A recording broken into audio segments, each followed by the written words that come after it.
विश्व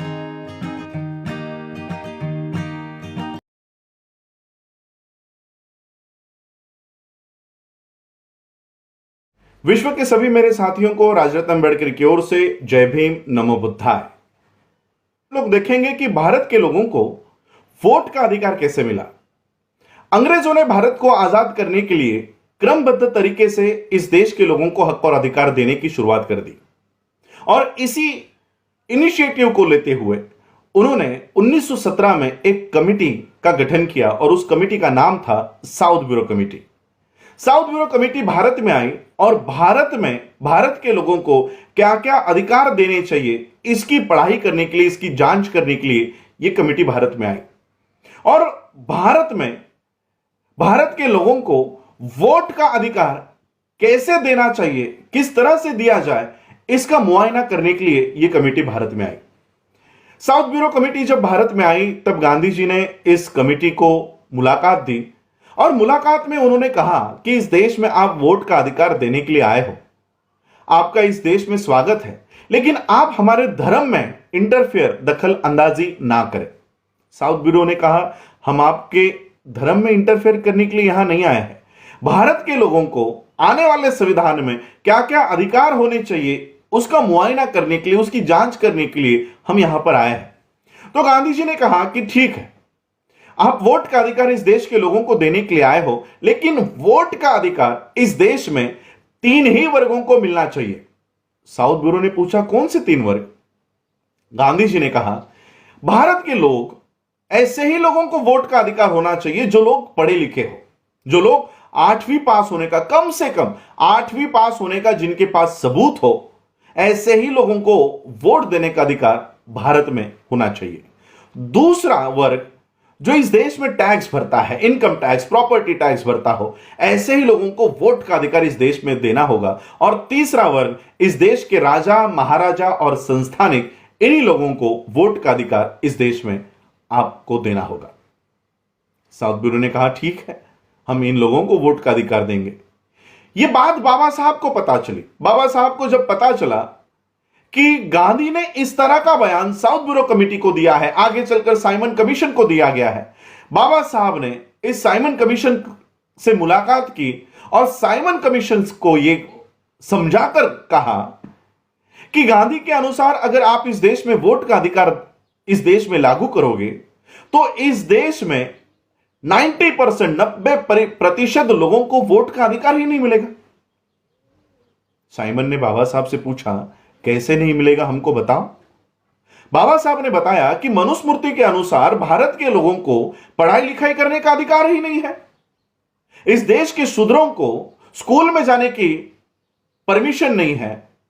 अगर यहां के लोग स्कूल में ही नहीं जाएंगे तो 8वीं पास होने का सबूत कहां से दिखाएंगे? भारत के लोगों को, भारत के शूद्रों को जमीन खरीदने का अधिकार नहीं, पैसा इकट्ठा करने का अधिकार नहीं। अगर जमीन ही हमारे पास नहीं हो, पैसे ही हमारे पास नहीं हो, तो जमीन पर टैक्स भरी हुई रिसीट, पैसे पर टैक्स भरी हुई रिसीट हमारे पास कहां से आएगी? हमारे पास ये सारे दस्तावेज आपको बताने के लिए नहीं है। तो साइमन ने बाबा साहब से पूछा तो इस देश के लोगों को, सभी लोगों को वोट का अधिकार देना हो तो हमको क्या करना होगा? बाबा साहब ने कहा कि पहली बात तो हम आपको कोई 8वीं पास होने का और इनकम टैक्स और प्रॉपर्टी टैक्स की कोई रिसीट नहीं दिखा सकते। तो साइमन ने बाबा साहब से पूछा तो क्या करना होगा कि जैसे हम भारत के सभी लोगों को वोट देने का अधिकार दे सके? बाबा साहब ने कहा एक बात है जो हम आपको साबित करके दे सकते हैं। साइमन ने कहा कि वो कौन सी है? बाबा साहब ने कहा कि हम इस देश में जन्म लेते हैं, हर साल हमारी उम्र बढ़ती है और इसलिए आपको इस देश में अगर वोट देने का अधिकार देना है तो आप हमारी उम्र के आधार पर दीजिए।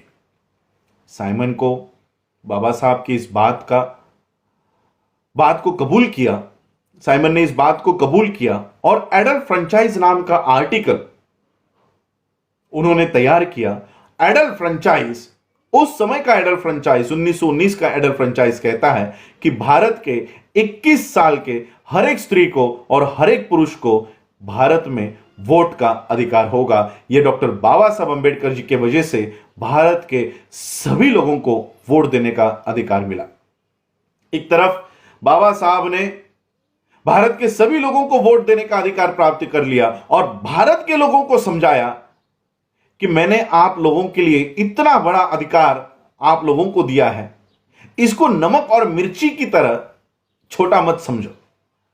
मैंने आप लोगों को इतने बड़े अधिकार दे दिए हैं, आप लोग इसको कम मत समझो। आज बाबा साहब ने इस देश के लोगों को जो अधिकार दिया है, हवा में उड़ने वाले लोग, चाहे वो मोदी हो या गांधी हो, ये एक दिन के लिए जमीन पर उतरते हैं और केवल जमीन पर नहीं उतरते। भारत में हमने देखा दिल्ली के इलेक्शंस के समय, उत्तर प्रदेश के इलेक्शंस के समय कि जो लोग अपने आप को राजा समझ बैठे हैं, अपने आप को हुक्मरान समझ बैठे हैं, वो लोग भारत के लोगों के पैर धो रहे थे। वो लोग गली गली में उतर के हवा में उड़ने वाले लोग पर्चे बांट रहे थे। ये मजबूरी इस देश के इन हुक्मरान लोगों के ऊपर डॉक्टर बाबा साहब अंबेडकर जी की वजह से आई है। बाबा साहब ने आप लोगों के हाथों में इतनी बड़ी ताकत दे दी, उस ताकत को लेने के लिए ये लोग हवा से नीचे उतरते हैं और इसलिए बाबा साहब ने कहा कि आपके हाथ में ऐसी ताकत देके जा रहा हूं जो सबसे बड़ी ताकत, आपके जीवन की सबसे बड़ी ताकत होगी, और वो है वोट का अधिकार। और ये वोट का अधिकार डॉक्टर बाबा साहब अंबेडकर जी ने इस देश के सभी लोगों को दे दिया। जय भीम।